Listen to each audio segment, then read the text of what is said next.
नमस्कार दोस्तों, जय श्री कृष्णा, राधे राधे। कैसे हैं आप सब? आशा करती हूँ कि आप लोग अच्छे होंगे। तो फ्रेंड्स, नए साल में पड़ने वाली पहली एकादशी, जो कि सफला एकादशी के नाम से जानी जाती है, यह पहली एकादशी पड़ रही है नए साल में। कृष्ण पक्ष की पहली एकादशी है। तो ये एकादशी किस दिन पड़ेगी और किस तारीख को पड़ेगी, इसमें क्या नियम लेने हैं, हमें क्या कैसे व्रत करना है, संपूर्ण जानकारी के साथ मैं आप लोगों के सामने आज इस वीडियो को लेकर आई हूँ। तो सफला एकादशी 7 तारीख को दिन रविवार पड़ रहा है। यह व्रत, इस दिन हमें व्रत रहना है। सुबह से ही प्रारंभ हो जाएगी है एकादशी। और पारण का समय कब है, ये भी मैं आप लोगों को बता देती हूँ। पारण का समय है 8 तारीख को सुबह 7:15 से 9:45 पर। तो इसके बारे में हम सारी बातें क्लियर हो गई। तो अब जानते हैं इसके नियम और महत्व के बारे में। तो सफला एकादशी, जैसे कि हम लोग नाम से ही हमें इस चीज़ का आभास होता है कि नाम ही इसका इतना सफला एकादशी है। तो ये सारे कामों को, जितने भी हमारे काम अटके हुए हैं, रुके हुए हैं, जो काम हमारे नहीं हो पा रहे हैं, इस एकादशी को करने से हमारे सारे काम संपूर्ण हो जाते हैं। सफला एकादशी के दिन हमें व्रत रहना चाहिए। और अगर हम व्रत नहीं रह सकते किसी कारणवश, तो भगवान श्री हरि नारायण की पूजा करनी चाहिए। लड्डू गोपाल हैं तो आप उनकी पूजा करें। व्रत का नियम, अगर आप जैसे कि आप उस दिन शाकाहारी भोजन लें, किसी तरह से मांस मंदिरा का सेवन न करें, और आप सात्विक भोजन, तो कोई बात नहीं। आप जो है भगवान की पूजा करके, स्तुति करके, हरि नाम का जाप करके भगवान जी को अच्छे से स्नान कराइए, उनका श्रृंगार करिए, उन्हें अच्छे वस्त्र पहनाइए और उनके अच्छे से नामों का जाप करिए। बस अच्छी तरह से आप पूजा पाठ करके सात्विक भोजन आप लीजिए। अगर आप नहीं रह सकती हैं तो बिना पूजा, मतलब बिना व्रत के भी आपको पूरे पूर्ण फल का लाभ मिलेगा। बस आप इस बात का ध्यान रखें कि इस दिन आप चावल का सेवन बिल्कुल भी ना करें, और चावल आप ना बनाएं, ना खाएं और ना ही खिलाएं।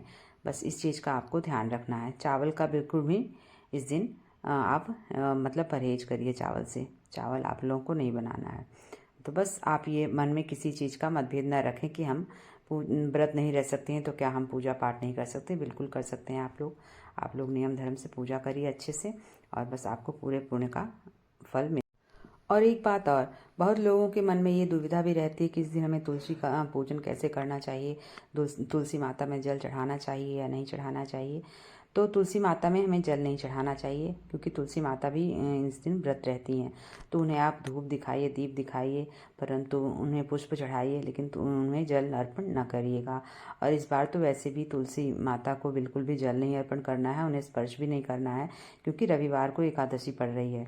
तो रविवार के दिन हमें तुलसी माता में जल नहीं चढ़ाना चाहिए और उनका स्पर्श भी नहीं करना चाहिए। बस हमें दूर से ही धूप और दीप उन्हें दिखाना है। तो बस इस तरह से तुलसी माता की आप जो है पूजा करें। और कुछ लोगों के मन में ये शंका रहती है कि इस दिन हम भगवान को अन्न का भोग लगा सकते हैं। जी बिल्कुल भी नहीं, अन्न का भोग हमें नहीं लगाना चाहिए, क्योंकि एकादशी के दिन तो अन्न वैसे भी वर्जित रहता है। तो हमें जो भी फलहार हम अपने लिए बनाएं, और उसी फलहार का, फलों का व्रत में इनको जो है भगवान जी को उसी का भोग लगाना चाहिए। और इसमें तुलसी जो है हमें एक दिन पहले ही तोड़ के रख लेना चाहिए। एकादशी के दिन तुलसी भी नहीं तोड़नी चाहिए, तो एक दिन पहले ही तुलसी तोड़ लेना चाहिए। और जो भी भोग प्रसाद आप बनाएं उसमें तुलसी के पत्ते जरूर डालें, क्योंकि भगवान बिना तुलसी के भोजन स्वीकार नहीं करते हैं। इसलिए आप किसी भी तरह का भोग प्रसाद में आप भगवान को तुलसी जरूर अर्पण करें। तो तुलसी बहुत ही प्रिय है हमारे लड्डू गोपाल को, हमारे श्री हरि नारायण को। तो जैसे कि मैं हर बार मैंने पूजा तो आप लोगों को कई बार दिखाई है, तो इस बार भी आप लोग देख ही रहे हैं मैं किस तरह से पूजा करती हूँ। तो बस ऐसे ही आपको साधारण तरीके से पूजा पाठ कर लेनी है। हरि के नाम का जाप कर लेना है। भगवान विष्णु सहस्त्र नाम का अगर आप जाप कर सकते हैं तो उसका भी जाप कर सकते हैं। और बस मतलब पूजा करने की बहुत बड़ी विधि होती है। आप जिस तरह से भी चाहें उस तरह से, आपके पास जितना समय है आप पूजा पाठ कर सकती हैं, अपना समय दे सकती हैं। बस आप अच्छे मन में शुद्ध भाव रखिए, खुशी मन से पूजा करिए। जितना समय है, थोड़ा समय है, थोड़े समय में पूजा करिए। ज़्यादा समय तो आप लंबी पूजा भी कर सकती हैं। बस आपके भाव सच्चे होने चाहिए। आप अच्छे मन से पूजा करिए, बिना किसी क्रोध के, बिना किसी चिड़चिड़ के। नहीं तो घर में सारा काम पड़ा है और आप पूजा करने बैठ गई, तो ऐसे भी पूजा का कोई महत्व नहीं होता है।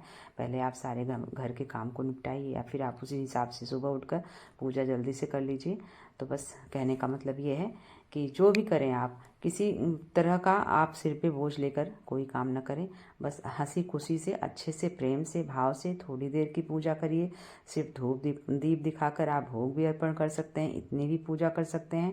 इससे भी आपको उतना ही पुण्य मिलेगा जितना कि आप विधिवत से पूजा करेंगे, क्योंकि आपका मन अच्छा है, आप अच्छे भाव से कर रहे हैं। और बहुत देर तक पूजा करें, मन आपका कहीं और लगा हुआ है, घर में आपके कलेश मचा हुआ है, घर में आपकी वजह से बच्चे नहीं कुछ पा रहे हैं या बड़े ऐसे भूखे चले जा रहे हैं, तो इस पूजा का कोई महत्व नहीं होता है। बस आप इन बातों का ध्यान रखिएगा। बस बाकी तो सब आप लोग खुद ही खूब अच्छे से समझदार हैं, आप लोग अच्छे से पूजा करते हैं, मुझे पता है। और आप लोग मेरे चैनल को लाइक ज़रूर करिएगा। और अब तक अगर आप लोगों ने मेरे चैनल को सब्सक्राइब नहीं किया तो प्लीज़ सब्सक्राइब भी कर लीजिए। आप लोगों का प्यार बना रहे इसी तरह मेरे साथ, मुझे अच्छा लगता है। और अगर आप लोग लाइक करते हैं तो क्या मेरी वीडियो इतनी अच्छी नहीं रहती? क्या आप लोग लाइक नहीं करते? प्लीज़ लाइक ज़रूर करा करिए। इस वीडियो को बनाने में बहुत मेहनत लगती है, तो कहने का मतलब ये है, बस आप एक लाइक से हमें थोड़ा सा अच्छा लगता है, अच्छा फील होता है, बस और कोई बात नहीं है। आप लोगों को ना पसंद आए तो फिर नहीं भी कर सकते हैं, बस आपकी इच्छा है, आपका मन है। बस मुझे जो कहना था वो मैंने कह दिया। तो फ्रेंड्स, इस तरह से मैं अपनी पूजा करती हूँ और शाम को भोग प्रसाद करती हूँ, भोग प्रसाद भी चढ़ाती हूँ। दिन में भी एक बार भोग लगाती हूँ भगवान जी को, और शाम का भी भोग लगाती हूँ, और आरती भी करती हूँ। और संध्या को जो है मुख्य द्वार पर भी मैं दीपक जलाती हूँ एकादशी के दिन। अगर आप सुबह सुबह खूब जल्दी से उठ जाते हैं तो सुबह भी आप मुख्य द्वार पर दीपक जलाइए, और नहीं शाम को तो ज़रूर ही जलाइए, तुलसी माता की क्यारी में दीपक जलाइए। बस इसी तरह से धूप दीप दिखाकर। और एकादशी के दिन अगर आप इस दिन कहानी पढ़ सकते हैं तो बहुत अच्छी बात है। आप कहानी किताब रखे हुए हैं तो आप उस दिन एकादशी व्रत की कथा ज़रूर पढ़िएगा, इससे भी बहुत ही अच्छा आपको मतलब पुण्य लाभ मिलता है। और अगर नहीं पढ़ सकते हैं तो आप किसी भी उसमें मोबाइल में किसी भी उसमें लगा करके आप सुन भी सकते हैं कथा जो है। तो बस कहने का मतलब ये है कि जितना समय हो, जितनी इच्छा हो, जितनी श्रद्धा हो, आप जो भी पूजा करिए मन से करिए, विधिवत से करिए। यहाँ पर देखिए मैंने अपने लड्डू गोपाल को अच्छे से स्नान कराया है, उन्हें वस्त्र पहनाया है। और मैं ऐसे डायरेक्ट ऊनी कपड़ा ही इनके ऊपर, मतलब ऊनी वस्त्र ही नहीं पहना देती हूँ, मैं वैसा भी नॉर्मल उनको लड्डू गोपाल को पोशाक पहनाने के बाद उसके ऊपर से उन्हें ऊनी वस्त्र पहनाती हूँ, जैसे कि आप लोगों ने देखा ही होगा इस वीडियो में। और बस इनका मैंने श्रृंगार किया है जितना भी हो सका, जैसे भी हो सका। बहुत ठंड बहुत ज़्यादा है, इसलिए ज़्यादा इनको मैं कुछ श्रृंगार भी नहीं करती हूँ, बस मैंने इनको साधारण तरीके से फूलों से सजा दिया है। और इनको चंदन लगाया है, अष्टगंध का चंदन लगाया है, धूप दीप समर्पित किया है आपके सामने। और इनकी बांसुरी जो कि इनको बहुत ही प्रिय है, ये तो इनके से दूर हो ही नहीं सकती, तो कान्हा जी के सामने इनकी बांसुरी रख दो भैया, वरना ज़रूर नाराज़ हो जाएंगे। कान्हा जी को मुकुट, मोर का पंख जो है, बांसुरी है, ये सब चीज़ लल्ला को बहुत ही पसंद है, तो इसलिए ये चीज़ें इनसे दूर नहीं होनी चाहिए। तो बस मैंने भी इनके सामने रख दी है। हमारे कन्हैया बहुत ही प्यारे लग रहे हैं, और आप लोग जैसा कि देख रहे होंगे इस वीडियो में। तो बस मैंने इनकी पूजा की, अर्चना की, इन्हें भोग प्रसाद दे देखिए, ड्राई फ्रूट्स मैं भोग में लगा रही हूँ। आज मेरे पास मैंने भी कुछ बनाया नहीं है तो मैं ड्राई फ्रूट्स का भोग लगा रही हूँ। और ये लड्डू मैंने बना करके रखे थे, तो इसको भी मैं इनको अर्पण करूँगी। और उसके बाद जो है इनको गर्मा गर्म दूध, गर्मा गर्म मतलब बहुत ज़्यादा गर्म नहीं है। और ये देखिए दक्षिणा भी, आप किसी भी पूजा में दक्षिणा का बहुत महत्व होता है, बिना दक्षिणा के आपकी पूजा संपन्न नहीं होती है। तो आप दक्षिणा ज़रूर चढ़ाया करिए, जितनी भी हो सके आपसे, जितना भी आपका सामर्थ्य हो उतनी दक्षिणा अर्पण करिए ईश्वर को, तभी आपकी पूजा संपूर्ण होती है। और उसके बाद लड्डू गोपाल के लिए मैंने दूध जो है, आज देखिए दूध का भोग लगाया है। दूध हल्का गुनगुना है, और इसमें मैंने मीठा दूध है, शक्कर डाल करके भोग लगाया है। और इन्हें के सामने मैंने जल भी रख दिया है। कान्हा मेरे लड्डू, आपको जो इच्छा हो, जैसा भी मन हो, आप भोग लगाइए, प्रसाद पाइए। और बस भगवान जी के सामने आपको अगर समय हो तो इनके नाम को जाप कर सकते हैं, और एकादशी व्रत की कथा पढ़िए। और आपको हवन भी करना बहुत ही महत्वपूर्ण होता है। अगर आपके पास समय है तो आप हवन भी करिए, छोटी सी हवन, बस ज़्यादा नहीं कि बस थोड़ा छोटा सा आप उनके मंत्रों को कर जाप करके आप जो है हवन सामग्री अब बना के मैं पहले से ही रखती हूँ डिब्बे में, और जब भी मेरा मन करता है उस दिन मैं हवन जो है कर लेती हूँ।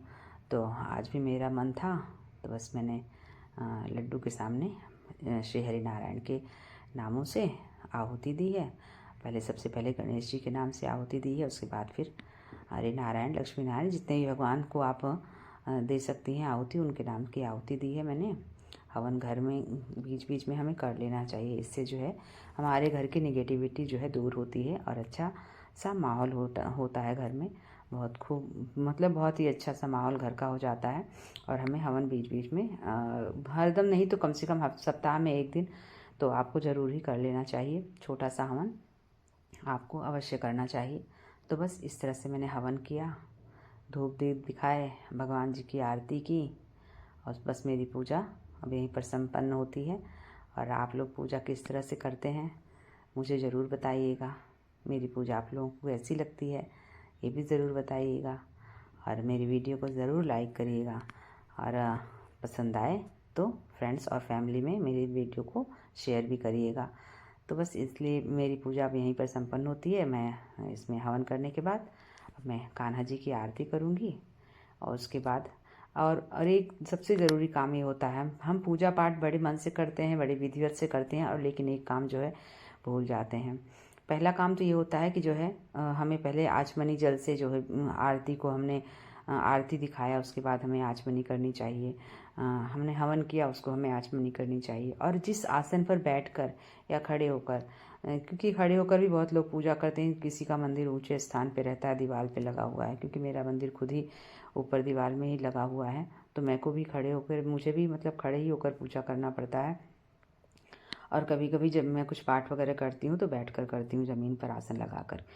तो जिस आसन पर आप बैठकर या खड़े होकर पूजा करें उसके नीचे जो है जल छिड़क करके उसे माथे अवश्य लगाइए, क्योंकि अगर आप ऐसा नहीं करते हैं तो इस आपके पूजा पाठ का पूरा पुण्य फल जो है इंद्र भगवान ले जाते हैं। और हम नहीं चाहते हैं कि हमारी पूजा का जो फल है कोई और ले जाए। हम जो मन से पूजा करते हैं, जो भाव से पूजा करते हैं, उसका फल हमें मिले, हमारे परिवार के को मिले, हमारे बच्चों को मिले।